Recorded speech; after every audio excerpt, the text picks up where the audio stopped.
Bienvenue sur Africa 24 dans cette nouvelle édition du QG News. Voici les titres de l'actualité. Le décès de l'opposant Guy-Brice Parfait-Kolela au Congo. Le principal rival du président Denis Sassou Nguesso à la présidentielle du 21 mars est décédé des suites du coronavirus. Il avait 60 ans. La reprise de l'activité touristique en Égypte. Le ministre du Tourisme et des Antiquités, Khaled Al-Anani, a annoncé des chiffres encourageants. Depuis la réouverture des aéroports le 1er juillet dernier, le pays a accueilli plus de 2 millions de touristes. Et puis le continent africain confronté au défi de l'acquisition des vaccins anti-Covid, alors que l'Afrique a besoin d'1,5 milliard de doses pour vacciner 60% de sa population. Pour le moment, environ 23,6 millions de doses de vaccins ont été distribuées sur le continent. Les détails à suivre dans ce journal. Il était le principal rival du président Denis Sassou Nguesso à la présidentielle du 21 mars dernier au Congo. L'opposant Guy-Brice Parfait-Kolela est décédé dans la nuit du 21 au 22 mars des suites du coronavirus. Âgé de 60 ans, Guy-Brice Parfait-Kolela a invité dans son dernier message l'ensemble des Congolais à voter en faveur du changement. Corinne Kabzefem. L'opposant congolais Guy Parfait-Kolela a finalement perdu la bataille qui livrait contre la mort. Décédé dans la nuit de dimanche à lundi 22 mars, le candidat de l'Union des démocrates humanistes Yuki avait été testé positif au Covid-19 dans la journée du vendredi 19 mars 2021. Engagé dans sa lutte politique jusqu'à la fin, Guy Parfait-Kolela, dans son dernier message, invitait les Congolais à aller voter pour le changement. Mes chers compatriotes, je me bats contre la mort, mais cependant, je vous demande de vous lever. Allez voter pour le changement, je ne me serai pas battu pour rien. C'est son directeur de campagne, Christian Cyr Rodrigue Mayanda, qui a fait l'annonce de son décès ce 22 mars 2021 alors que l'ex-candidat à la présidentielle était en évacuation sanitaire. Il serait mort dans l'avion médicalisé juste après son atterrissage à l'aéroport du Bourget à Paris à 1h35. Le directeur de campagne précise que l'opposant historique du président Denis Sassou Nguesso était déjà en tête dans plusieurs localités après le vote de dimanche. La disparition de Kolela est un coup dur pour l'opposition congolaise. Un coup dur non seulement parce qu'il suscitait l'espoir pour la tenance au sommet de l'État, mais aussi parce qu'après avoir été second aux élections présidentielles de 2016, là, il était parti quand même pour avoir une bonne position, vu l'engouement que nous avons constaté autour de sa candidature. Économiste de formation, Guy-Brice Parfait-Kolela avait enseigné dans plusieurs universités françaises avant son retour définitif au Congo en 2005. Fils de l'homme politique Bernard Kolela, il intègre le gouvernement en 2009 comme ministre de la Pêche avant d'occuper le ministère de la Fonction publique et de la réforme de l'État jusqu'en 2015. Arrivé deuxième à la présidentielle de 2016, Guy-Brice Parfait-Kolela n'a jamais cessé d'affirmer que sa victoire lui avait été volée. Dans l'actualité également, un bilan qui s'alourdit au Niger après les attaques du 21 mars perpétrées dans la région de Tawa. Selon le gouvernement, au moins 137 personnes sont mortes lors de ces offensives commises dans cette région située à l'ouest du pays, proche de la frontière avec le Mali. Dans un communiqué lu à la télévision ce 22 mars, le porte-parole du gouvernement, Zakaria Abdourahmane, a dénoncé, je cite, des actes barbares perpétrés par des individus sans foi ni loi. Un deuil national de 3 jours a également été décrété à partir de ce 23 mars. À noter que ces attaques surviennent à seulement quelques jours d'intervalle avec celles perpétrées dans la région de Tillabéri le 15 mars dernier. Sa victoire est désormais officielle. Au Niger, la Cour constitutionnelle a validé ce 21 mars la victoire de Mohamed Bazoum au second tour de la présidentielle du 21 février dernier. Le candidat du parti au pouvoir a obtenu 55,66% des suffrages face à son adversaire, Mahaman Ousmane, qui a quant à lui récolté 44,34% des voix. Plus de précisions dans ce reportage de notre correspondance Edoualisé Mokhtar. C'est désormais officiel. Mohamed Bazoum est élu président de la République du Niger. La Cour constitutionnelle a validé les résultats définitifs du second tour de la présidentielle du 21 février 2021. Le candidat du PNDS Tareya, parti au pouvoir, Mohamed Bazoum, a selon le juge électoral nigérien remporté le scrutin avec 55,66% des voix, contre 44,34% pour Mahaman Ousmane, le candidat du RDR Tchandji, qui est soutenu par une coalition de l'opposition. Constate que le candidat Mohamed Bazoum a obtenu le plus grand nombre de voix. Déclare par conséquent élu président de la République du Niger, M. Mohamed Bazoum, pour un mandat de 5 ans à compter du 2 avril 2021 à 0h.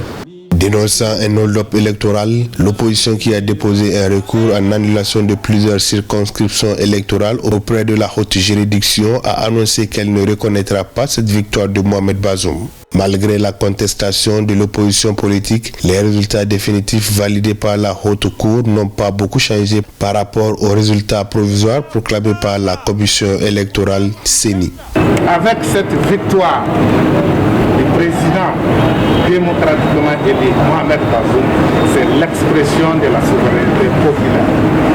Même Mahaman Ousmane a dû se remettre à la Cour constitutionnelle, a déposé ses recours. La Cour constitutionnelle a tranché, donc c'est fini, on doit se mettre au travail. J'ai été surpris d'apprendre que la Cour va délibérer. Et même si elle va délibérer d'abord, il faut qu'elle vide ce contentieux-là. Et nous avons demandé également dans le cadre de l'instruction de nous permettre d'accéder et prendre connaissance des procès-verbaux dont nous n'avons pas eu. Là où, par exemple, nous reprochons au bureau de vote de n'avoir pas fonctionné. Mohamed Bazoum va ainsi succéder au président sortant Issoufou Mahamadou qui vient de finir ses 2 mandats constitutionnels. L'investiture du nouveau président interviendra le 2 avril 2021. Et ces résultats sont toujours contestés par l'opposition qui prévoyait par ailleurs d'organiser une manifestation le 20 mars dans la ville de Niamey. Mais la mobilisation a finalement été interdite par les autorités pour risque de troubles à l'ordre public notamment. Sadou Alizé Mokhtar. Risque de troubles à l'ordre public et urgence sanitaire sont les motifs invoqués par les autorités de la ville de Niamey pour interdire la manifestation programmée par la coalition des partis membres de l'opposition politique ce 20 mars 2021. Aussitôt informée, l'opposition politique a intenté une action en référé afin d'obtenir de la justice l'annulation de la mesure d'interdiction. À l'issue d'une audience, le juge a rejeté l'action et a confirmé l'interdiction de la manifestation. Cette décision n'est ni plus ni moins qu'une négation du droit venant s'ajouter aux multiples atteintes aux droits et libertés dans notre pays, qui nous met en face d'un véritable choix cornélien. La résignation, que nous rejetons évidemment, ou la lutte, qui est la seule option qui s'impose à nous. À travers cette manifestation, l'opposition voudrait réclamer la vérité des urnes et exiger la libération des détenus politiques au rang desquels l'opposant Hama Amadou, le général de l'armée à la retraite Moumouni Brema. Avec d'autres personnes, ils ont été interpellés puis placés sous mandat de dépôt au lendemain des émeutes qui ont suivi la proclamation par la CENI des résultats provisoires du second tour de la présidentielle. L'heure est grave. Vous conviendrez avec moi que l'état de droit, la démocratie et la République sont en danger au Niger. Je mesure et salue votre engagement, votre détermination et vous invite à rester mobilisés à défendre notre victoire en attendant sa confirmation par la Cour constitutionnelle. Pour rappel, l'opposition conteste les résultats provisoires de l'élection présidentielle du 21 février 2021 donnant Mohamed Bazoum du parti au pouvoir vainqueur. La coalition de l'opposition assure que c'est son candidat Mahaman Ousmane du Renouveau démocratique et républicain RDR Tchendji qui a remporté le second tour de la présidentielle. L'actualité, c'est aussi cette tempête de sable qui a frappé ce 22 mars plusieurs gouvernorats en Égypte. Un incident qui a notamment touché le gouvernorat de Beira, situé dans le nord du pays. Un média local rapporte plusieurs dommages matériels. Des maisons ainsi que le minaret d'une mosquée se sont effondrés. Des dégâts ont aussi été constatés dans le gouvernorat de Garbia, également situé dans le nord de l'Égypte. Conséquence, plusieurs villages auraient été privés d'électricité. L'Égypte, où parallèlement le secteur touristique tente de se relever progressivement face à la crise sanitaire. Depuis la réouverture des aéroports le 1er juillet 2020, le pays a accueilli plus de 2 millions de touristes provenant d'une vingtaine de pays étrangers. L'information a été délivrée par le ministre du Tourisme et des Antiquités, Khaled Al-Anani.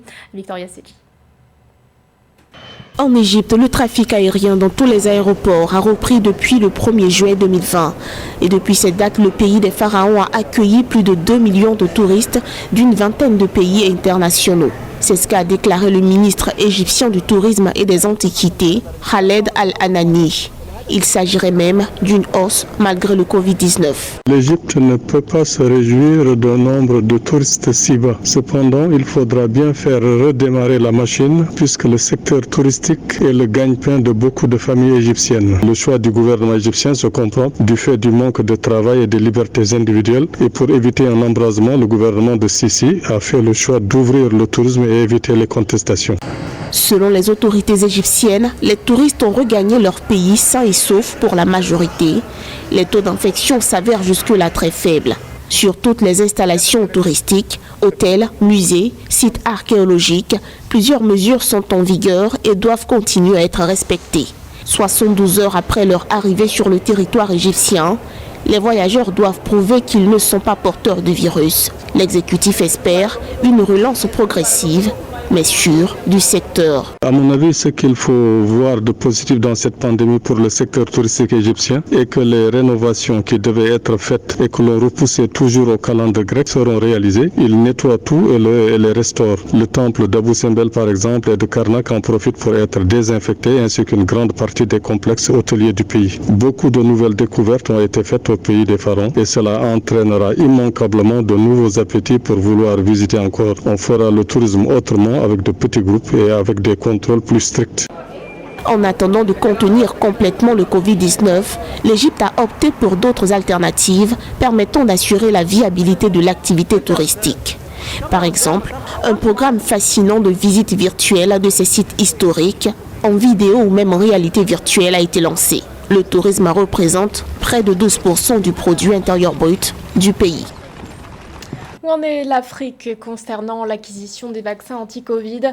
Selon les centres africains de contrôle et de prévention des maladies, pour le moment, environ 23,6 millions de doses de vaccins ont été distribuées à travers le continent. Mais pour vacciner 60% de sa population, l'Afrique aura besoin d'1,5 milliard de doses. Les détails avec Mildred Diamou. L'Afrique fait face à des défis importants pour accéder aux vaccins contre le Covid-19, indique le Centre africain de contrôle et de prévention des maladies. Dans son communiqué rendu public le 19 mars 2021, l'institution précise que le manque d'accès aux vaccins empêche le continent d'atteindre son objectif de vacciner au moins 60% de sa population afin d'atteindre l'immunité collective d'ici fin 2021. Plusieurs raisons expliquent le manque d'accès aux vaccins anti-Covid-19 en Afrique.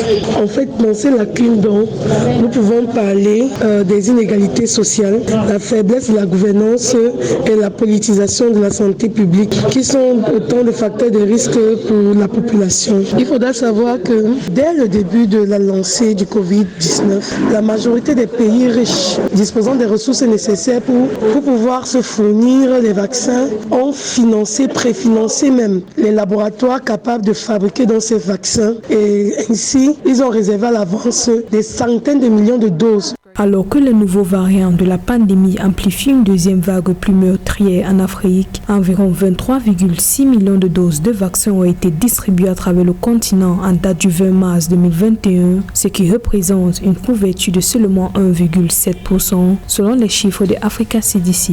Il y a quelques stratégies qui ont été mises en place par le gouvernement africain et l'Union africaine pour pouvoir soutenir la lutte et l'obtention des vaccins pour les pays africains. Par exemple, il y a la première initiative qui est le dispositif COVAX. Cette initiative pourrait profiter aux pays africains si elle réussit à obtenir des fournitures de vaccins suffisantes à des prix abordables qui minimiseront la dette. Afin de contrôler la pandémie et assurer le retour rapide de la croissance ainsi que le développement du continent, le Centre africain de contrôle de prévention des maladies appelle les pays africains à faciliter l'accès rapide aux vaccins sûrs et efficaces. Au 19 mars 2021, le nombre de cas de Covid-19 en Afrique a atteint plus de 4 millions et le nombre de décès s'élevait à 108 998.